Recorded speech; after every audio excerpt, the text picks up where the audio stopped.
cher élève, tu es là aujourd'hui pour travailler les maths. Bravo, tu as fait un bon choix. Dans cette vidéo, je vais t'expliquer facilement et avec des approches simples et concrètes c'est quoi une fonction. D'abord, est-ce que tu sais que les fonctions sont partout autour de toi? Eh oui, lorsque tu achètes des fraises, le prix que tu payes dépend de la quantité. Le matin, avant de sortir, tu choisis tes habits en fonction de la météo. Ah, j'ai dit le mot fonction. Donc, le choix de tes habits est lié, il est attaché à la météo. De plus, dans ta scolarité future, tu ne peux pas échapper aux fonctions. C'est pour cela que je te demande alors de bien suivre et de travailler en même temps que moi en mettant la vidéo en pause quand cela est nécessaire. Allez, prends ton cahier, un stylo et on commence. Fonction 1. Approche. On va commencer par un exemple. Une première approche, donc le programme de calcul. Le programme de calcul, on l'a utilisé aussi pour introduire les équations, pour introduire les inéquations, le calcul littéral, pas mal de fois, et aussi en cinquième, rappelle-toi, c'était donc pour la priorité des opérations. Voilà. Donc, on va appliquer donc ce programme-là à un nombre quelconque. Le nombre quelconque, c'est qui? C'est x. Voilà. Donc, x, donc le nombre choisi, je le lève au carré, donc ça me fait x au carré. Donc, je multiplie par 2, ça fait donc x au carré fois 2, ça s'écrit 2x carré. Donc, je soustrais 8, ça me fait 2x carré moins 8. Voilà. Je peux aussi faire un schéma pour donc justement associer donc ce schéma-là à la fonction, tu vas voir comment. Donc j'élève au carré, ça me fait x au carré, pareil, donc fois 2, ça fait 2x carré moins 8, et ça fait ça. Maintenant, à x, je vais associer directement, donc x c'est l'entrée, c'est le point choisi, c'est le point de départ, et la sortie, le point d'arrivée, c'est 2x carré moins 8. Voilà, donc maintenant, les étapes intermédiaires, bon, c'est un programme, on le laisse à côté. Donc, l'essentiel, c'est que lorsque j'ai x, je peux calculer 2x carré moins 8 directement. Bon, allez, on va appliquer ce programme d'abord à 5. Donc, et on va trouver donc sa valeur. Ah, pour cela, donc regardez bien, donc j'ai mis donc 5 flèches x. Ça veut dire que je vais mettre dans x, je vais mettre 5. Ça nous rappelle les mémoires dans les ordinateurs. C'est comme si x est un tiroir et dedans je vais mettre 5. On dit aussi mathématiquement que remplace x par 5. Donc x au carré, ça va me renvoyer, voyez-vous, donc la pointe, donc x au carré, c'est-à-dire 5 au carré, ça fait 25. 2x carré va me renvoyer le double de 25, c'est-à-dire 50. Et enfin, 2x carré moins 8, donc il va me renvoyer, donc 50 moins 8, ça veut dire 42. Ben voilà. Donc, voilà. Donc, on va passer de 5 à 42. 42 que j'ai obtenu ici n'est pas le fruit de hasard, le 42. Il est lié à 5. Il est attaché à 5. Donc, il y a un lien étroit entre 5 et 42. Donc, je ne peux pas obtenir 42 avec un autre nombre. Hein? Peut-être si, mais quand même par 5 ici. Et aussi, à partir de 42, je peux aussi revenir à 5 en remontant ici mon programme de calcul. Donc 5 et 42 pardon, sont liés par un lien que je vais noter F. Et ce lien-là, puisqu'on a dit que 42 dépend de 5, il est en fonction de 5. Si je change 5, j'obtiens une autre valeur. Donc ce lien-là, ça s'appelle une fonction. On va l'appeler comme ça, le lien. Alors, cette fonction. Et en plus, 5 et 42 sont liés. Donc voilà, on écrit ce lien-là comme ça. Et on lit, écoutez bien, f de 5 égale 42. F de 5 égale 42. Il n'y a pas de, mais ça se lit comme ça. N'importe quel élève qui a appris donc les fonctions, quand tu lui notes cela, donc il va te lire f de 5 égale 42. Donc voilà, on lit comme ça. Et alors, ici, 42 c'est qui? C'est le résultat, c'est la cible. Donc, on dit que c'est l'image de 5 par f. Par ce lien-là, par cette fonction, donc c'est 5. Et 5, c'est qui? 5, c'est l'origine, c'est le point de départ, c'est l'antécédent, c'est son historique. Donc, on appelle l'antécédent de 42 par f. Maintenant, si on revient à notre x, le cas général, donc tu vois bien que ici, f, donc on va définir notre fonction, et le lien entre x et 2x carré, ce lien-là, f, ça s'écrit comme ça, f 2 points, à x, j'associe 2x carré moins 8, ou bien on écrit aussi x, voilà, on associe donc 2x carré et on met le lien ici. Donc ces deux notations-là, ce sont les notations d'une fonction. Maintenant, on va essayer de faire une représentation donc, de cette fonction. Et on va commencer par ce que j'appelle ici un cas d'ensemble discret, c'est-à-dire je vais prendre des valeurs discrètes. Alors voici donc ma fonction, f qui a x, j'associe 2x carré moins 8. Voici mon tableau, donc j'ai appelé abusivement antécédent et image, bon juste donc pour fixer tes idées et te faire comprendre donc comment ça fonctionne. Donc ici donc ce sont les points de départ et là ce sont les sorties par cette application f qui a x associé 2x carré moins 8. Très très bien. Alors, maintenant, si je veux calculer l'image de moins 5, donc on a déjà fait f de 5 tout à l'heure, f des donc j'applique la même chose, donc je peux remplacer x par moins 5. On va le remplacer directement d'abord, donc moins 5 au carré, ça fait 25, 25 fois 2, ça fait 50, et 50 moins 8, ça fait 42. Bon voilà, qui ça s'écrit comme ça, au carré, donc tu vois bien, fois 2, ça fait 50, et ça nous fait donc 42, c'est très très bien. Donc voilà, donc l'image de moins 5 c'est 42, tu vois, l'image de moins 5 est l'antécédent. Et on voit bien que 5 et moins 5 ont la même image, donc voilà. Maintenant, on ne va pas remplir ce tableau comme ça à la main, donc on va essayer alors donc d'utiliser donc notre calculatrice. Alors attention, là je montre donc comment on fait par la calculatrice Casio. Ce n'est pas une publicité, mais bon, par force des choses, dans les collèges et les lycées, donc en France, donc on utilise énormément, pratiquement toujours les Casio ou sinon les TI. Bon, alors, on va voir pour TI et là pour Casio. Alors, le programme qu'on va mettre dans le ventre de notre calculatrice, c'est lui-même tout à l'heure. Élevé au carré, multiplié par 2, soustraire 8. Ben voilà, donc ça c'est notre programme. Et on écrit alors y, la sortie, égale 2x carré moins 8.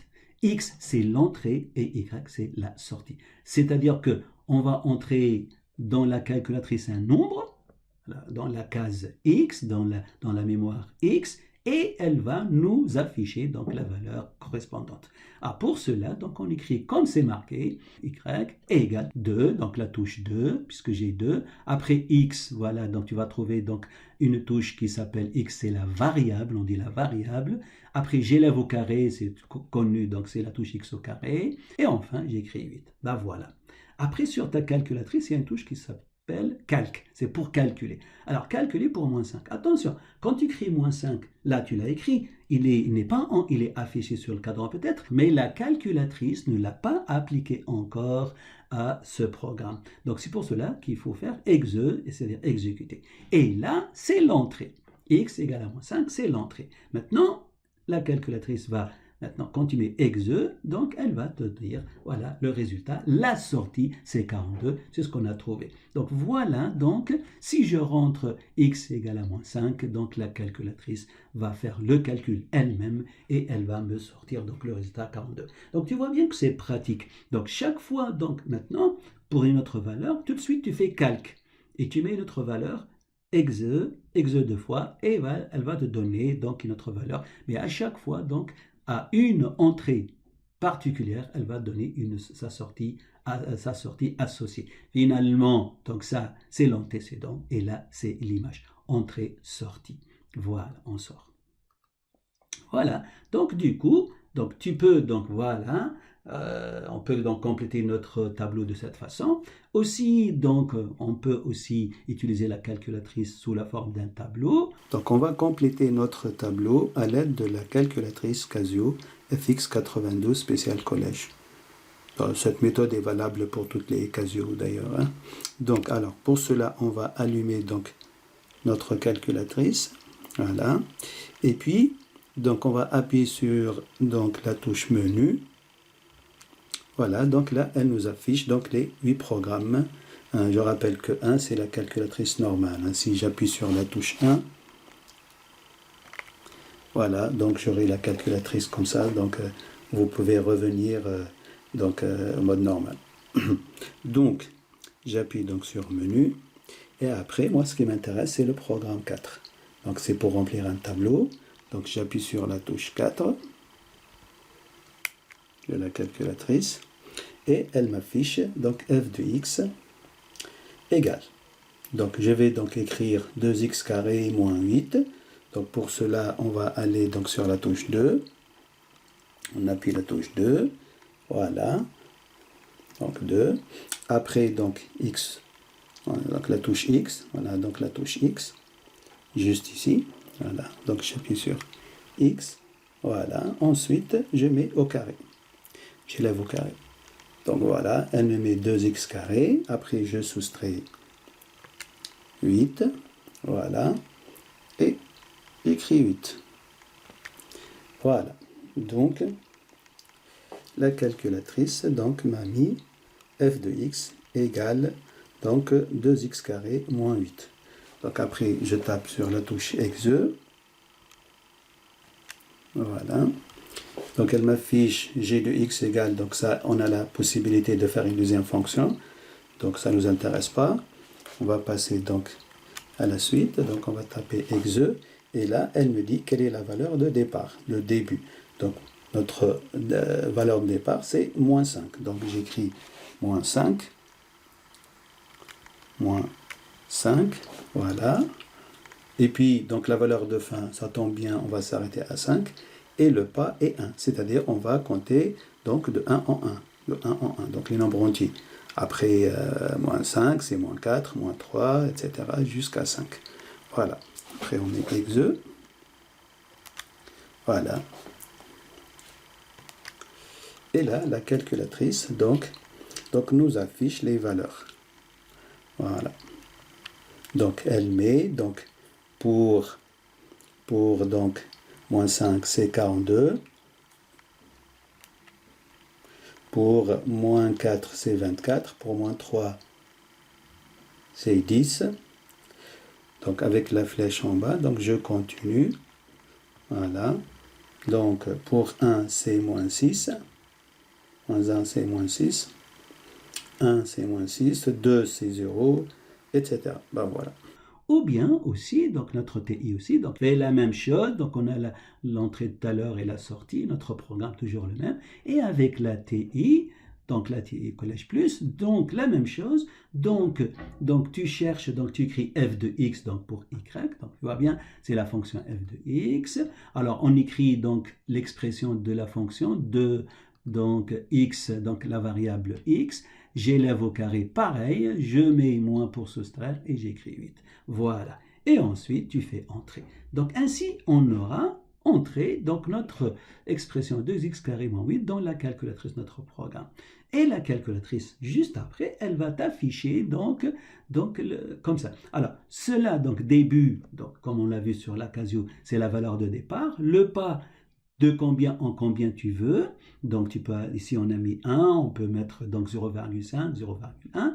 Et alors, ou bien, donc, on fait automatique, elle va nous donner le tableau, ou bien pour une valeur particulière de x, à ce moment-là, tu fais, avec les flèches donc, des 4 directions, tu fais ramener donc le curseur sur x égale point d'interrogation et tu appuies sur calculatrice. Là, ça te permet de trouver pour des points, pour des nombres particuliers. Nous, on veut le tableau, donc on laisse auto. Après, donc tu choisis donc calque et tu fais entrer et elle va t'afficher un tableau comme celui-là. Donc ici, c'est les x, les entrées. Et la f de x, y, c'est les sorties. Ben voilà, et ainsi tu auras ton tableau qui permettra donc d'obtenir ces valeurs. Ben voilà. Maintenant, ici, j'ai un échantillon de valeurs. Donc, c'est pour cela que j'ai appelé d'ensemble discret. Voici mon ensemble. Donc ça, ce qu'on appelle donc l'ensemble des antécédents par f. Voilà, c'est ces points-là. Et que j'appelle E, et ça, c'est l'ensemble de départ. Et là, voilà, je mets donc ma valeur. Et ici, F, c'est les valeurs d'arrivée. Donc, c'est l'ensemble des images par F. Voilà. Et ici, c'est le lien qui va renvoyer ces valeurs vers les valeurs de l'arrivée ici. Et on va voir que si on peut remonter pour retrouver les flèches dans l'autre sens. Donc ce lien-là, cette fonction, c'est celle-là qui est ici. f de 5 égale 42, donc ça fait ici 42. On fait pareil, donc on a notre tableau, sinon on peut recalculer. Donc pour moins 4, c'est associé 24. Pour moins 3, donc c'est 10. Pour moins 2, c'est 0. Et pour moins 1, c'est moins 6. Ben voilà. Donc tu vois bien que j'ai pu associer donc à chaque nombre de départ, un nombre de l'arrivée. Donc, départ, arrivée, entrée, sortie, retiens bien. Regarde les flèches, elles pointent vers les cibles, c'est ce qu'on appelle les images, et c'est ce qu'on appelle les antécédents. Et maintenant, justement, je veux trouver l'antécédent de moins 8. C'est-à-dire, quelle est l'origine de moins 8? D'où vient moins 8? Alors, pour cela, on écrit f de quelque chose égale à moins 8. F de quelque chose égale à moins 8. Alors, bon, si je regarde mon tableau, donc je vois bien, il suffit de lire vers le haut, donc je vais voir que c'est 0. Donc aussi, je peux le calculer aussi. F de quelque chose égale à moins 8, ce quelque chose, donc on va l'appeler x. Voilà, f de x égale à moins 8. Or, f de x, c'est qui? C'est celui. Donc c'est 2x carré moins 8 égale à moins 8. Et là, ça nous rappelle les équations. Donc justement, ici c'est une équation de second degré, mais c'est pas grave, c'est pas très compliqué. Hein? C'est à ton niveau de troisième quand même. Alors après, qu'est-ce qu'on va faire? Comme d'habitude, on va transposer. Donc on va transposer donc, les nombres avec les nombres, c'est-à-dire on va passer 8 à droite et changer son signe. Cela me donne donc 2x carré égale moins 8, et le 8 qui va, donc il va être plus 8. Donc 2x carré, donc 2x carré égale donc moins 8 plus 8, ça fait 0, hein, tu vois bien, hein, que là ça fait 0. C'est l'addition de deux nombres opposés. Donc qu'est-ce que j'aurai? J'aurai alors 2x carré, je vais le réécrire, égale 0. 2 fois quelque chose égale 0, c'est quoi? Mais ce quelque chose, ça ne peut être égal à 0. Donc, x n'est autre que 0. Ben voilà. Bon, voilà. C'est juste pour te montrer donc, hein, comment on peut trouver l'antécédent en résolvant des équations. Voilà. Alors, donc, j'écris alors donc 0 et l'antécédent donc de moins 8, c'est 0. Voilà. Et on fait pareil donc pour les autres. Donc l'antécédent de moins 6. Moins 6, j'en ai 2. Donc il y a 2 antécédents. Donc c'est 1 et moins 1. Voilà. Et puis, donc de 0, 0, donc il y a 2 antécédents. Aussi pareil, 2 et moins 2. Et enfin 10, 3 et moins 3. Voilà, donc cette représentation, donc, elle nous donne une idée, mais elle n'est pas très parlante. Et en plus, je ne peux pas trouver ni les images, ni les antécédents à partir de cette représentation qui est comme ça pour des nombres qui se trouvent entre, par exemple, entre 0 et 1, entre 1 et 2. Toutes ces valeurs-là, je ne peux pas trouver ni leur image, et entre 0 et 10, je ne peux pas trouver leurs antécédents. Donc, c'est juste pour fixer les idées et te montrer, c'est une première approche de la fonction. Et justement, j'aime bien, donc c'est comme ça que j'ai appris les mathématiques avec la théorie des ensembles, avec les représentations, et ça fait parler, ça te fait expliquer pas mal de choses. Par contre, là, on va passer maintenant à la représentation avec le cas continu, tu vois bien. Voilà, et pour cela, il n'y a pas 36 façons. Donc voilà, ici, tu vois bien que cet axe-là, qu'on appelle l'ensemble de départ de tout à l'heure, le E, donc lui, c'est l'axe des abscisses. Et là, je vois bien qu'il y a tous mes nombres que je peux imaginer. Donc tu as ici, bon, moi, j'ai mis que les nombres relatifs là et les nombres entiers par là, mais c'est pareil. Donc, je peux trouver entre 1 et 2, 1,5. tous les nombres sont représentés ici. Les fractions, les nombres rationnels, ceux qui s'écrivent sous la forme des fractions, les irrationnels comme le nombre pi, comme racine de 2, tous ils sont là. Et donc ça c'est l'ensemble d'arrivées. Tu vois bien tout à l'heure c'était deux patates, donc l'une en face de l'autre maintenant. Donc c'est ce qu'on appelle ici un repère. Donc ça c'est l'ensemble de départ. Non, c'est l'ensemble d'arrivées, la petite erreur, hein, c'est l'ensemble d'arrivées. L'axe des ordonnées, je ne l'ai pas corrigé, c'est le copier-coller. Et si j'ai un point que j'appelle A, il a donc une abscisse égale à moins 3 et une ordonnée égale ici à 20, puisque là on va de 4 en 4. Donc ici, les coordonnées de A sont moins 3 et 20. Donc retiens bien, lorsque je prends un point ici de ce repère, donc il a donc deux informations pour le situer, il a une adresse, donc c'est son abscisse et son ordonnée qu'on appelle donc les coordonnées. Alors ce repère-là, tu vois bien que les deux axes sont perpendiculaires, on l'appelle donc un repère orthogonal. Orthogonal. Il y a aussi le repère orthonormé. Alors la différence c'est que dans le repère orthogonal, on a les deux axes qui sont perpendiculaires, mais l'unité n'est pas la même. Ici, l'unité c'est 1 et là, l'unité c'est 4. On va de 4 en 4. Par contre, quand dans un repère orthonormé, donc les deux axes ont la même unité, 1, 1 ou 2, 2, etc. Ben voilà. Donc, finalement, ce repère-là, il va me permettre de représenter ma fonction f. Alors, on va enlever tout ça et on va le laisser. Ben voilà donc mon tableau avec les nombres de départ et les nombres d'arrivée. Donc, tu vois bien que ces nombres-là, donc moi j'ai appelé antécédents abusivement, donc ils vont être portés sur l'axe des abscisses, donc c'est les abscisses, et ici ça va être les arrivées, donc sur l'axe vertical. C'est très bien. Alors on va commencer par le premier. On a vu que 5 a pour image donc 42, donc on va le mettre. Donc 5 et 42 et on met une petite croix pour dire que moins 5 a pour image 42 ou bien 42 a pour antécédent moins 5. Voilà, ce point-là, il appartient à la fonction. Donc ces 2.5 et moins 5 sont reliés par ce lien-là, 2x carré moins 8. Alors, pour moins 4, ça fait 24, pareil. Donc voilà, bon, apprendre donc à représenter les points dans un graphique, c'est pas très compliqué. Moins 3, c'est 10. Je mets plus de pointillés. Généralement, c'est pas bien de mettre les pointillés parce que ça alourdit donc le graphique et après on comprend plus rien. Quand tu as donc un quadrillage bien clair et une graduation bien faite, tu n'as pas besoin de faire les pointillés. Tu vises bien et tu tombes sur tes pieds. Après, on a moins 2, 0. Ah, moins 2, 0. Il y a des élèves qui ne savent pas comment où placer, donc moins 2, 0. Alors, regardez bien. Donc, l'abscisse, d'abord, je suis à 0. Voilà. Quand il me dit moins 2, donc je vais reculer de 2. Et il me dit 0. Je ne monte ni en haut ni vers le bas, donc je reste sur place. Donc il est là.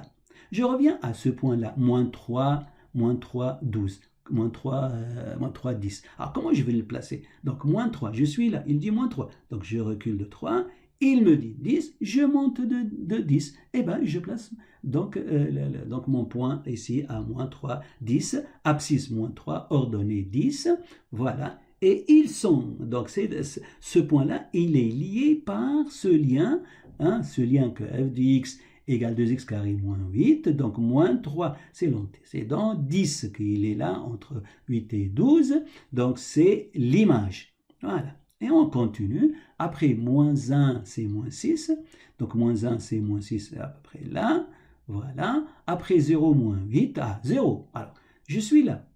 Alors, d'abord, je me déplace suivant l'axe des abscisses. Il me dit 0, donc je reste sur place. Après, moins 8, donc je vais descendre jusqu'à moins 8.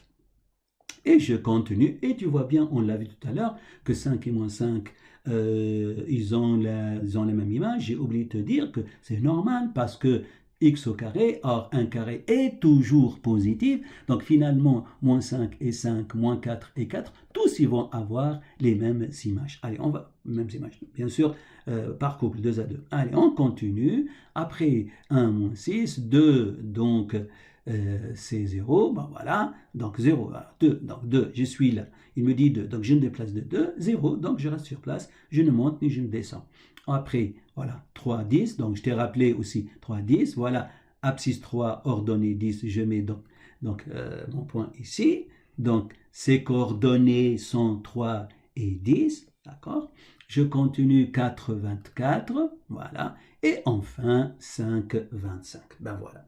Voilà, j'ai placé mes points. Alors, jusqu'à maintenant, donc, il n'y a pas de grande différence. C'est encore le cas discret, puisque là, je ne fais que des points isolés. Donc, moi, voilà comment je vais voir un repère d'abord.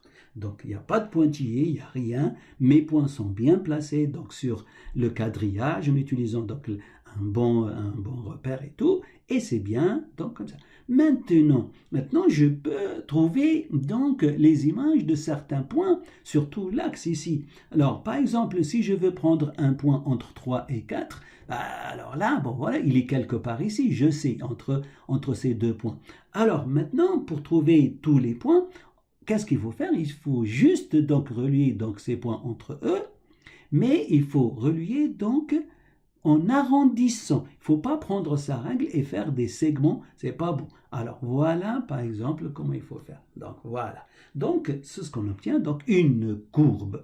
Donc cette courbe, elle est la représentation graphique, on dit comme ça, la représentation graphique de cette fonction qui est égale 2x carré moins 8. Donc, et là, elle est ici, ça s'appelle une parabole. Elle est liée donc à x au carré. Les x au carré, généralement, ils donnent donc des paraboles. Voilà.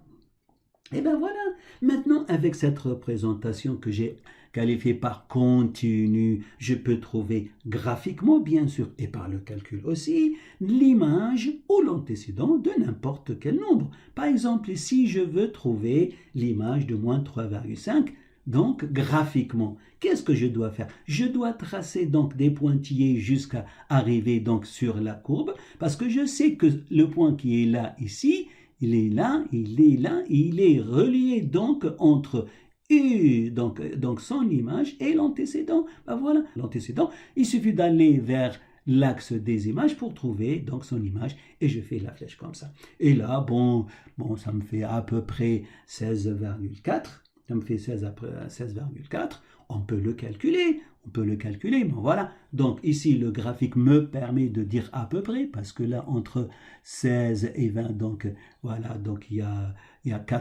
5 divisions, je crois, 1, 2, 3, 4, 5. Et donc là, 4, donc ça va de 0,8 en 0,8. Donc tu vois bien, bon, on va dire la moitié, c'est 0,4. Ah ben, je peux le calculer avec la calculatrice. Ben voilà, et on va calculer donc l'image par le calcul de moins 3,5. Ah, pour cela, donc. Alors, on a 2 fois. Donc, je mets 2 fois, bien sûr. Donc, et après 2 fois. J'ouvre la parenthèse. J'écris moins. Ah bah, avant d'avoir. Donc, ça, c'est les calculatrices. Ici, c'est comme ça. J'écris d'abord 3,5. Voilà. Je bascule le signe pour mettre moins 3,5. Je ferme la parenthèse. J'élève au carré. Et je fais moins 8 et ça me donne 16,5. Bon, voilà, j'ai dit 16,4. Donc ici, le graphique ici me permet de trouver à peu près là. Donc c'est pas mal. Donc voilà, tu vois bien donc finalement que l'image, donc graphiquement, l'image de moins 3,5 est 16,4. Mais c'est très bien. Et ici, pareil, donc si tu prends par exemple 1,5, pareil, donc tu vas vers la courbe et de la courbe tu vas vers donc l'axe donc ici des ordonnées, c'est-à-dire l'image, et tu lis à peu près, donc je ne sais pas combien, mais presque vers moins 4. Ben voilà. Donc ça, c'est pour trouver les images. Maintenant, pareil, si on veut trouver les antécédents. Si par exemple, donc à partir de 32, je veux trouver quels sont les antécédents donc de 32, c'est-à-dire d'où vient 32, à partir de quel nombre, lorsque je lui applique la fonction, je trouve 32. Ben, c'est ça, les antécédents, c'est son historique, le 32, d'où vient-il? C'est ses parents, ses grands-parents. Alors pour cela, donc pareil, je vais me diriger vers la courbe, voilà, et de la courbe, mais là tu me dis, oui, il y a deux directions. parce que je peux aller soit vers la gauche, soit vers la droite. Bon, on va d'abord s'occuper de la gauche, et quand j'arrive sur la courbe, top, je vais aller lire donc ici l'abscisse de ce point. Attention, il y a deux appellations, donc il faut faire très attention. Alors, on va d'abord trouver ici. Donc ici, moi, je dis à peu près moins 4,4. Bon, voilà. Alors, maintenant, revenons donc au langage. Alors, donc, ce point qui est là, il a une abscisse moins 4,4 et une ordonnée donc de 32. Donc, les coordonnées de ce point-là sont moins 4,4 et 32. C'est un point du repère. Mais ici, c'est un point particulier parce qu'il appartient à la courbe. Alors, on dit que l'image de moins 4,4 et 32, ou bien que l'antécédent de 32 par la fonction f est moins 4,4. Ben voilà. Allez, par le calcul, qu'est-ce qu'on dit? On dit f de quelque chose égale à 32. Voilà. Ah, ce quelque chose, on va l'appeler x. Donc, quel est le x? Toujours m'écrire comme ça, égale à 32. Ah, je résous. Or, f de x, c'est là sa valeur. Donc, ça me fait 2x carré moins 8 égale à 32. Et comme tout à l'heure, donc ça va donc nous faire résoudre une équation. Donc je vais mettre les nombres avec les nombres. On va transposer moins 8, donc on va changer son signe en le passant de l'autre côté. Donc, et j'écris 2x carré égale 32 plus 8. C'est-à-dire 2x carré égale 40. Et après, on va diviser par le coefficient de x. 2 sur 2 x carré égale 40 divisé par 2. Donc, je vais diviser directement 2 comme ça tu le vois. Voilà. Qu'est-ce que ça va me donner? Donc, j'écris ici. Ça va me donner donc 2 sur 2, 1 x carré, donc ça fait x au carré. Et 40 divisé par 2, ça fait 20. Voilà. Après, tu as appris, bon, c'est pas très compliqué quand même, c'est une équation de second degré. Bon, on peut la résoudre d'une maintes façon, mais ici donc c'est pas très compliqué. Tu l'as aussi utilisé quand tu as appris le théorème de Pythagore. Donc, x, c'est égal à la racine carrée de 20. Mais attention, comme un carré est toujours positif, donc aussi, comme un carré est toujours donc quand j'élève au carré aussi, si c'est un nombre négatif aussi, ça va me donner donc aussi 20. Donc on dit que x est égal plus ou moins racine de 20. Ah, donc x est racine de 20. Donc ça, c'est la valeur exacte. Maintenant, si je veux trouver la valeur approchée pour trouver est-ce que moins 4,4 est bon, je prends ma calculatrice. Donc je prends la calculatrice de tout à l'heure et je vais calculer la racine carrée de 20. On va effacer et on va écrire 20 seconde racine carrée. Et ça me fait 4,47, etc. Donc ça fait 4,4 à peu près. Donc c'est exactement ce qu'on a trouvé. Ben voilà. Allez, on va continuer. Donc maintenant de l'autre côté, donc de 32, donc je vais me diriger donc vers la courbe. Et de la courbe, je vais aller vers le bas. Et là, je trouve 4,4, c'est ce qu'on a dit, puisque x au carré, il a deux valeurs, donc moins racine de 20 et plus racine de 20, donc ça nous fait 4,4. Ben voilà, donc c'est quoi une fonction et c'est quoi une représentation graphique d'une fonction. Allez, on va finir par un exemple. Bon, voilà, j'ai écrit exemple 1, en fait, il n'y a qu'un seul exemple. Alors, je lis, on donne deux fonctions définies par leur expression. La première, f de x égale 1 quart de x au carré moins 4 et g de x égale x moins 1.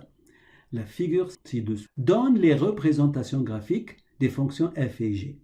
Voilà. L'une est appelée parabole, la courbe verte, l'autre appelée droite, donc la courbe bleue.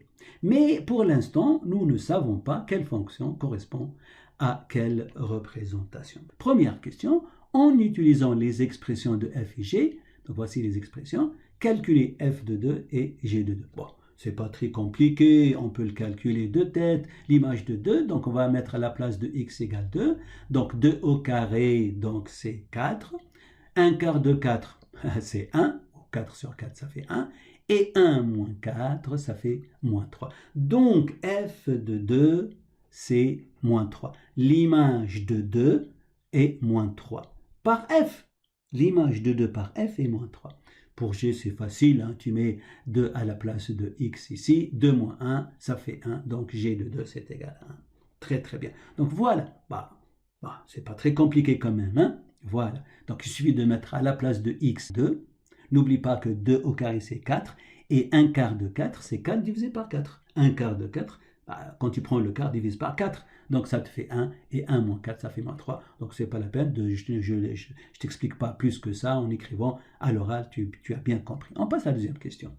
En déduire de la question 1 de celle-là, pourquoi la courbe représentation de la fonction f est la parabole? C'est-à-dire que la parabole, elle représente la fonction f, et la courbe représentative de la fonction g est la droite, et la droite c'est g. Alors, pour cela, donc, il suffit donc d'utiliser la question 1. F de 2 égale à moins 3. Alors, l'image de 2, voici 2. Alors, l'image de 2, c'est moins 3. C'est qui donne moins 3? Donc, je me dirige vers la courbe. Donc c'est là. Donc, c'est la courbe verte. Eh bien, c'est la courbe verte. Et g de 2 égale 1. Ah, voyons voir. 2, et je vais vers la droite bleue. Ah, je trouve 1. Donc, tu vois bien que f de 2, c'est moins 3. Donc, c'est la courbe verte. Et g de 2, c'est 1, c'est la courbe bleue. Ben alors, donc la parabole, c'est bien la représentation graphique de la fonction f. Et la droite est la représentation graphique de la fonction g. Attention, je n'ai pas écrit f ici. J'ai mis f entre parenthèses parce que c'est la courbe. G entre parenthèses parce que c'est sa courbe représentative. On n'écrit pas f. F tout court, c'est la fonction. Très bien. Allez, donc voilà, ça c'est la question 2, c'est répondu. On passe à la question 3. Vérifie par un calcul que les points A et B sont bien les points d'intersection des courbes représentatives de f et g. Alors, ça veut dire quoi? Ça veut dire que ici, lorsque je calcule f de 6, je dois trouver 5, puisque les coordonnées, moi j'ai pris, attention, je n'ai pas précisé, donc lui il a dit point A et B, bon, je te laisse le A, je fais le B, voilà. C'est vrai, je te laisse le difficile avec les signes moins. Bon, voilà, bref. Donc, B, alors d'abord je précise, B, quelles sont les coordonnées de B? Sont donc 6 et 5. 6, c'est l'abscisse, 5, c'est l'ordonnée. Donc, B a pour coordonnées 6 et 5. Et le point B, je vois bien qu'il est sur les deux courbes, mais on va vérifier qu'il appartient donc à la courbe. Pour cela, il doit vérifier que lorsque je remplace x par 6, je dois trouver 5.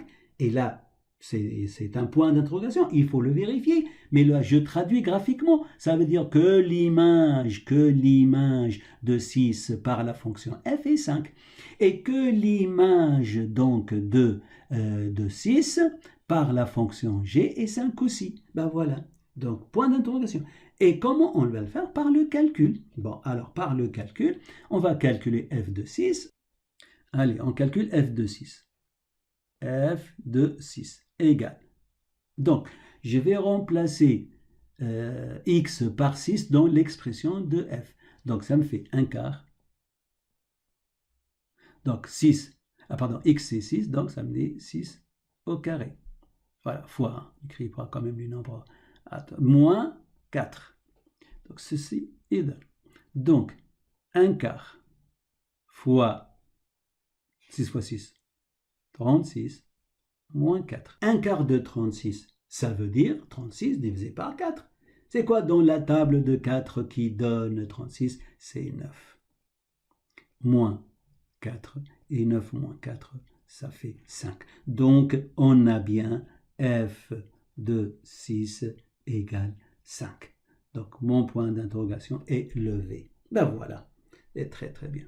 Donc, j'enlève le point d'interrogation. Donc, ça, c'est pour f. Et maintenant pour G, bon, le calcul de tête, si je mets à la place de x, je mets 6, 6 moins 1, ça fait 5. Donc on a bien f de 6 égale 5, g de 6 égale 5. Donc le point B, il appartient à la fois à la courbe bleue et à la courbe verte, donc c'est-à-dire à la droite et à la parabole. Donc B est bien un point d'intersection donc des deux courbes représentatives de f et g. Et je te laisse donc le A de faire pareil, donc même idée. Allez, on va passer à la dernière question. Déterminer graphiquement les antécédents, donc les de 4 par la fonction f. Tu dis à chaque fois, on dit antécédent par la fonction. Il faut préciser.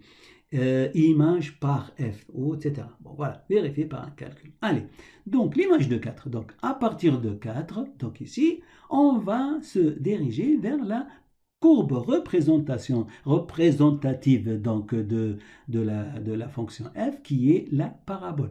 Comme tout à l'heure, on a deux chemins, soit vers la gauche, soit vers la droite. Donc, et de la courbe, je vais aller vers le bas. Donc, et là, donc, je lis à peu près, moi, je dis 5,7.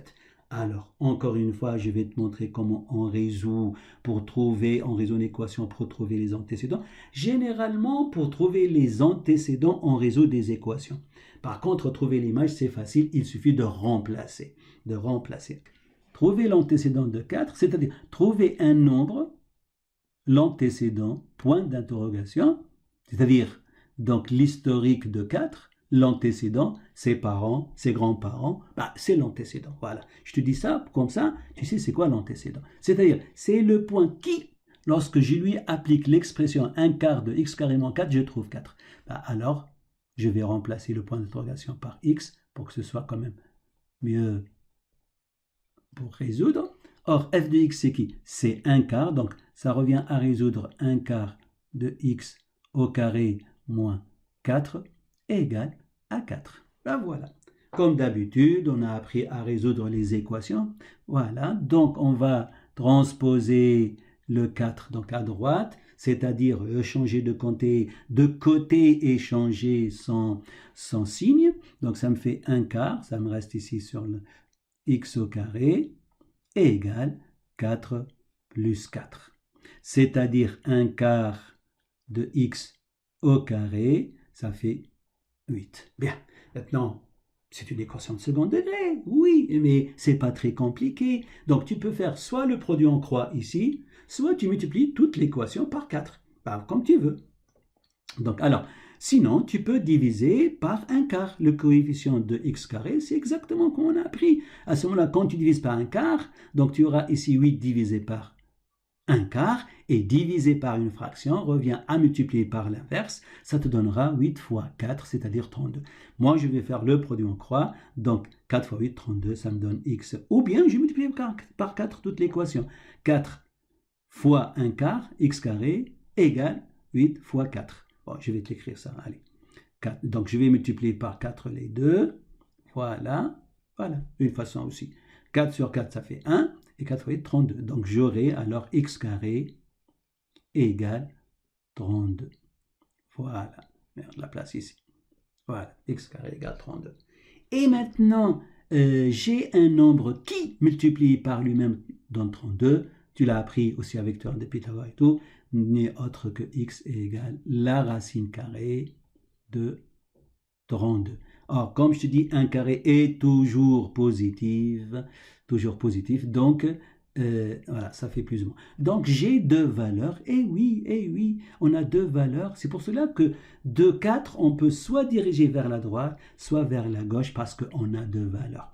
Bon, donc x c'est égal à racine de 32 et moins racine de 32.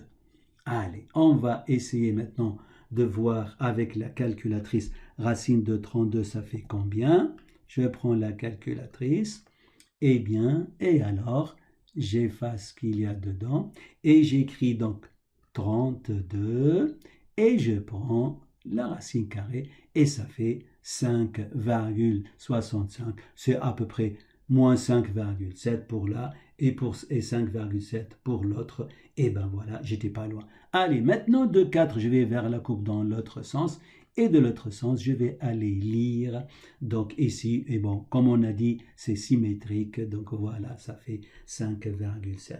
4 a 2 antécédents, donc on s'attend à ça, puisque tu as bien vu que lorsqu'on a résolu donc par le calcul, on avait trouvé moins racine de 32 et racine de 32, donc on a bien 2 antécédents qui sont associés donc à l'image 4. Donc, alors, pour finir avec cet exercice et avec les fonctions, mais retiens bien quelque chose. Quand tu as un point sur ce repère, on parle d'abscisse et d'ordonnée, ce qu'on appelle les coordonnées. Et bien sûr, et les points qui se trouvent sur les courbes, bien sûr, ils sont des points. Ils ont une abscisse, une ordonnée pareil, puisqu'il est sur le repère. Mais ils ont une particularité supplémentaire qui sont soit images, soit antécédents. Et bien, c'est pour cela que lorsque je prends par exemple ce point B, le point B, il a pour abscisse 6 et ordonnée 5. Voilà. Mais l'image de 6 par la fonction f est 5 et l'antécédent de 5 par la fonction f est 6. Tu vois? Voilà. Même chose ici pour G, bon, je fais un point qui appartient à l'intersection. Voilà. Donc on répond alors à notre question. Alors finalement, les antécédents de 4 par la fonction f sont racine de 32 et moins racine de 32. Ben voilà, terminé donc cette petite leçon sur les fonctions. Tu vois bien que ce n'était pas trop compliqué finalement les fonctions. Il y a deux choses qu'il va falloir retenir. C'est bien cette image que je t'ai mis avec les deux patates au début. Donc c'est pour représenter les antécédents et les images. Généralement les élèves ont une difficulté à faire la différence entre antécédents et images d'une part. Et tu vois bien qu'on est à chaque fois ramené à résoudre une petite équation pour trouver les antécédents. Par contre, pour les images, il suffit donc de remplacer. Donc tu vois, il suffit de maîtriser un tout petit peu les équations, il suffit de maîtriser un tout petit peu donc le calcul littéral, et ben voilà tout ce qu'on te demande à connaître sur les fonctions. Donc à cette leçon, il y a une autre suite, c'est ce qu'on appelle les fonctions linéaire et affine. Ce sont deux fonctions bien particulières. En fait, ce sont des applications. On dit application linéaire et application affine. Bien sûr, une application, c'est une fonction. La réciproque est fausse. Voilà, mais en tout cas, voilà, j'espère que je t'ai aidé et je t'ai présenté d'une façon facile et simple c'est quoi une fonction et que tu as compris enfin c'est quoi une fonction. Donc ça, c'est la base, parce que quand on est à la base, on peut vraiment aller plus loin. Je te remercie. N'oublie pas donc de refaire cet exercice, de revoir plusieurs fois cette vidéo. Comme ça va t'aider à bien comprendre et apprendre c'est quoi une fonction et aller plus loin. N'oublie pas de t'entraîner. Merci.